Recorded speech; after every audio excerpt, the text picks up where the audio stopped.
Good morning बच्चों, मैं doctor Anjani Kumar Tripathi, SSB inter college Ayodhya आज आपके समक्ष आपके पाठ्यक्रम का एक महत्वपूर्ण भाग पृथ्वी की आंतरिक संरचना की चर्चा करूंगा, जिसके अंतर्गत हम ये जानने का प्रयास करेंगे कि पृथ्वी के अंतरतम का जो निर्माण है वो किस प्रकार के पदार्थों से हुआ है एवं उसकी संरचना में ऐसे कौन कौन से तत्व पाए जाते हैं जो कि उसके अंतरतम के परतों में विभिन्न प्रकार की पाए जाने वाली विभिन्नताओं को बताने का प्रयास करते हैं या बताते हैं। ठीक, तो हम जैसा कि आप जानते हैं, आपको एक प्रमाण के तौर पर कुछ बातें हम बताना चाहेंगे, जिसके अंतर्गत हम ये जान सकते हैं कि पृथ्वी के अंतरतम की जानकारी अभी बहुत ज़्यादा हासिल नहीं हो पाई है।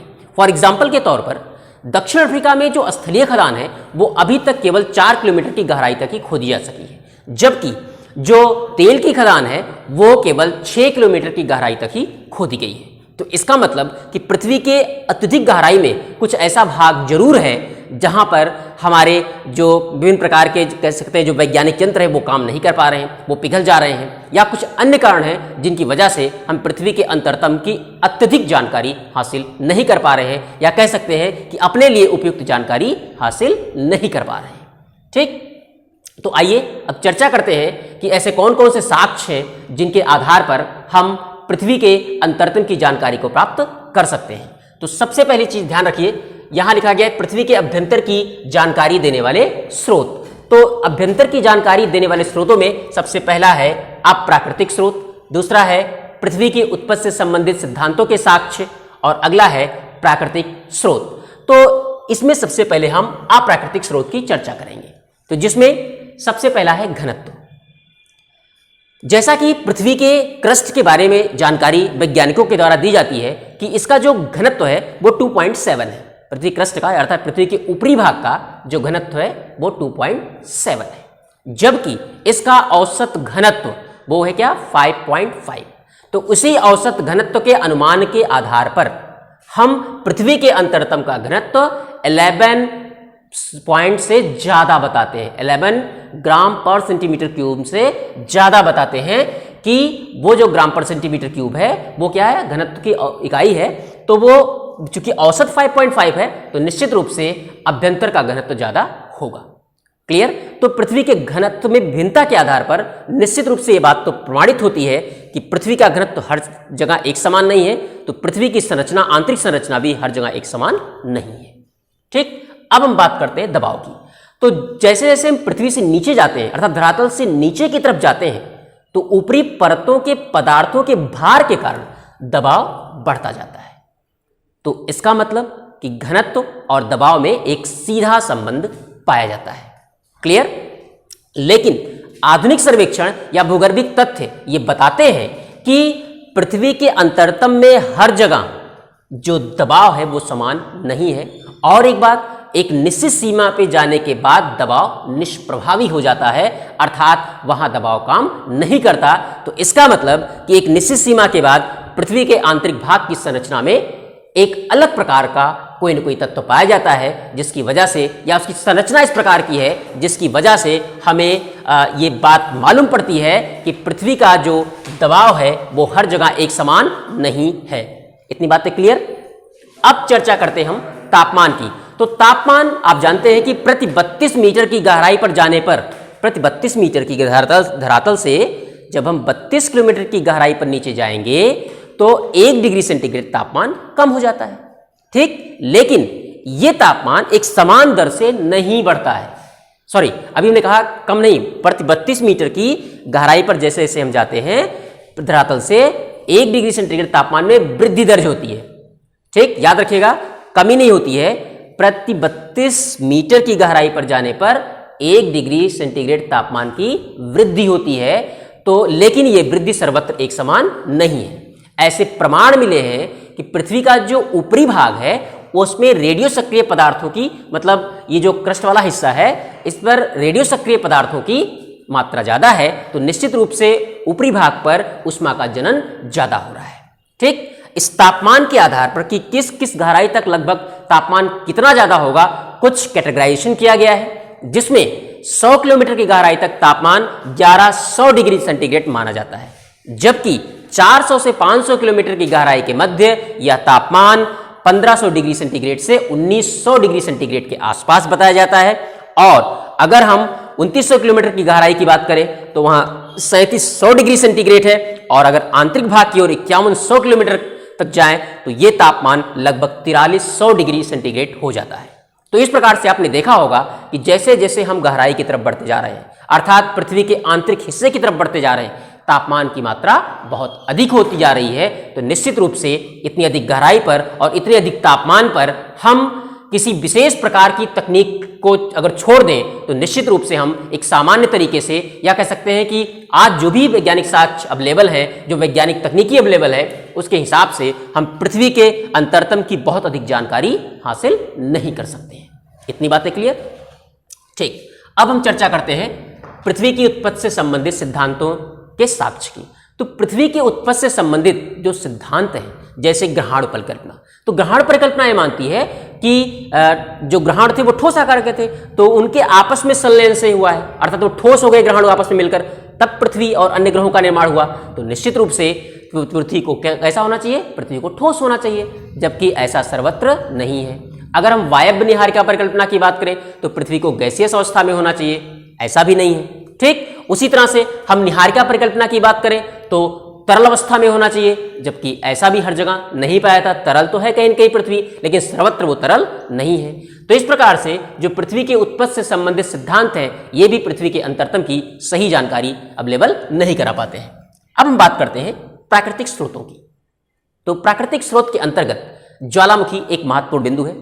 ज्वालामुखी के लिए जो पदार्थ मिलता है, अर्थात मैग्मा, वो पृथ्वी की गहराई से आता है, और पृथ्वी की गहराई में उस हिस्से से आता है जहां तापमान ज्यादा है और चट्टानें पिघल जाती हैं। ठीक, तो इसका मतलब क्या है कि पृथ्वी के अंदर एक ऐसा हिस्सा जरूर है जहां तापमान ज्यादा है, पृथ्वी तरल अवस्था में है, वहां से मैग्मा प्राप्त होता है।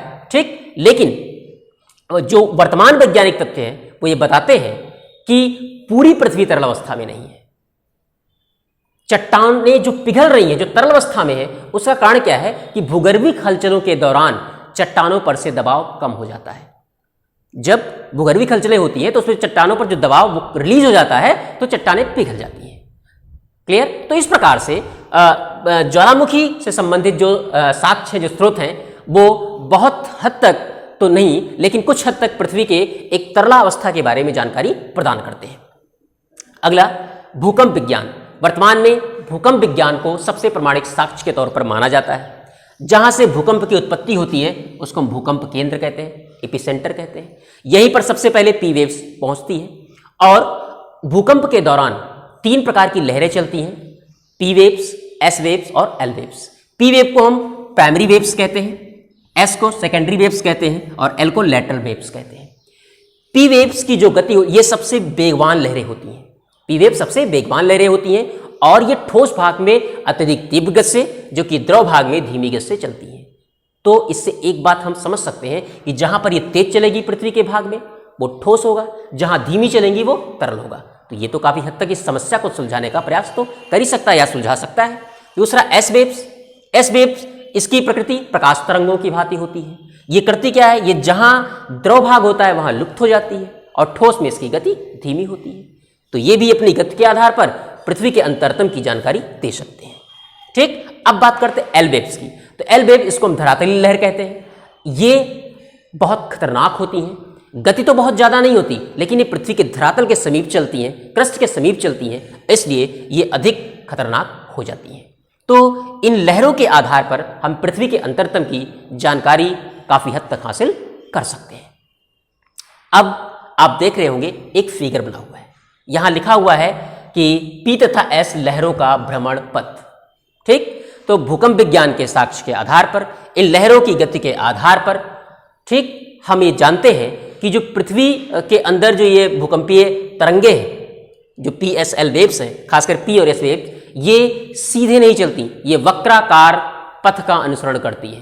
कारण क्या है कि पृथ्वी में हर जगह घनत्व समान नहीं है।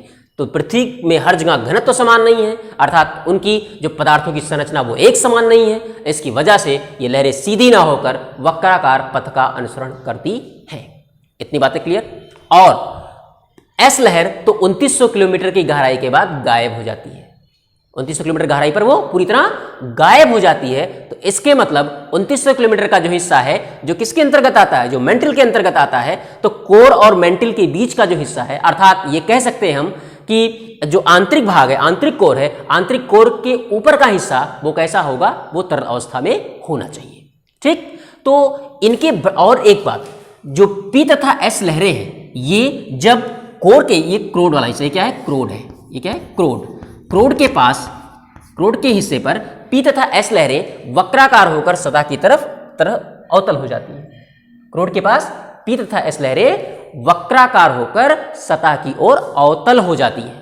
ठीक, तो इस प्रकार से इन भूकंपीय तरंगों के वक्राकार भ्रमण पथ एवं गति के आधार पर हम 3 प्रकार के इनके अलग अलग घनत्व की चर्चा करते हैं और ये मानते हैं कि जो घनत्व होगा वो अलग अलग होगा। और इस प्रकार से ऊपरी परत के घनत्व का निर्धारण, ऊपरी परत बताया जाता है कि उसका घनत्व 2.7 है, मध्यवर्ती परत का घनत्व 3.0 है तथा निचली परत का जो घनत्व है अर्थात 2900 किलोमीटर की गहराई के बाद का हिस्सा वो 8 से 11.0 ग्राम पर सेंटीमीटर क्यूब के आसपास पाया जाता है। इतनी बातें क्लियर हुई। अब अगला जो प्रमाण है वो है उल्काएं। तो वास्तव में जो उल्काएं हैं, ये उल्काओं की संरचना के विश्लेषण से, अगर उल्काओं की संरचना के विश्लेषण की बात करें तो इससे पृथ्वी की आंतरिक संरचना के बारे में अनुमान लगाने में मदद मिल सकती है। इतनी बातें क्लियर। अब हम सबसे महत्वपूर्ण जो चर्चा करने वाले हैं वो है अंतरराष्ट्रीय भूभौतिकी एवं भूविज्ञान सर्वेक्षण विभाग के द्वारा। ठीक, तो ये बताता है जो अंतरराष्ट्रीय भू आकारिकीता भूभौतिकी संघ है, उसने अपने अभिनव प्रेक्षण के आधार पर पृथ्वी की एक आंतरिक काट की संरचना की है। उसके आधार पर 3 परतों का निर्धारण किया गया है, जिसमें एक परत है क्रस्ट, दूसरी है मेंटिल और तीसरी है कोर। तो ये जो 3 परतें हैं, इन परतों को भी सब डिवाइड किया गया है और किस आधार पर, इनके घनत्व के आधार पर और साथ साथ भूकंपीय लहरों की गति के आधार पर। यहां देखिए लिखा हुआ है डेप्थ इन किलोमीटर, आगे लिखा हुआ है डेंसिटी। तो हर परत की डेंसिटी अलग अलग बताई गई है। तो हम सबसे पहले चर्चा करते हैं क्रस्ट की। तो जो पृथ्वी की सबसे ऊपरी परत है उसको वैज्ञानिकों ने क्या बताया है, क्रस्ट, और इसकी गहराई कितनी है, 0 से 30 किलोमीटर। ये क्या है, 0 से 30 किलोमीटर। कहीं कहीं इसे 100 किलोमीटर भी माना गया है। ठीक, लेकिन अंतर्राष्ट्रीय भूभौतिकी विज्ञान संस्थान के द्वारा इसे 30 किलोमीटर बताया जाता है। ठीक, इसकी संरचना हल्के पदार्थों सिलिका और एल्युमिनियम से हुई है, इसलिए इसको सियाल के नाम से जाना जाता है। और एक विशेष बात जो महत्वपूर्ण है इसके अंतर्गत वो ये है कि इसके ऊपरी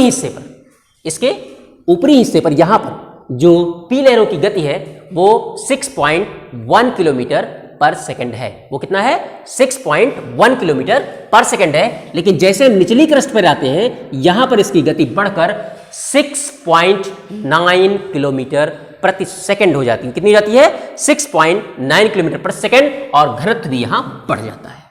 ठीक, तो पृथ्वी का जो ये हिस्सा है इसमें गति कितनी हुई, मतलब ऊपरी हिस्से पर 6.9, घनत्व 2.7 से 2.9, और ये हिस्सा यहाँ गति जो निचला हिस्सा है 6.9 किलोमीटर प्रति सेकंड पी लहर की गति होती है, और यहाँ पर घनत्व भी 3 से 3.3 के आसपास पाया जाता है। तो अब ये घनत्व में अंतर क्यों पाया जाता है, भाई घनत्व में अंतर है उस अनुसार पी लहर की गति है। तो पहले घनत्व में अंतर को वैज्ञानिक क्या समझाने का प्रयास करते हैं, वो कहते हैं कि जो ऊपरी परत है, क्रस्ट की ऊपरी परत, उसका जो कह सकते हैं निर्माण है वो हल्के सिलिकेट पदार्थों से हुआ है, जबकि जो निचली क्रस्ट है उसका निर्माण भारी सिलिकेट पदार्थों से हुआ है, इसलिए इनमें दबाव की वजह से इनके घनत्व में अंतर पाया जाता है। अब हम तरल और ठोस अवस्था की बात करते हैं, किसके आधार पर, भूकंपीय लहरों की गति के आधार पर। तो हमने कहा कि पी लहर की गति ऊपरी क्रस्ट में 6.1 किलोमीटर पर सेकंड, जबकि निचली क्रस्ट में 6.9 किलोमीटर पर सेकंड पाई जाती है। तो कहने का मतलब ये क्या करती है, ठोस में तीव्र, ये क्या होती है, ठोस में तीव्र होती है। तो ठोस में तीव्र है, और ये क्या है, ये द्रव में लुप्त होती है, ये द्रव में लुप्त होती है। तो ठोस में तीव्र, तो कहां तीव्र चल रही है, निचली क्रस्ट में। तो कहने का मतलब निचला क्रस्ट वो ठोस होगा अपेक्षाकृत ऊपरी क्रस्ट के। पास में आ गई।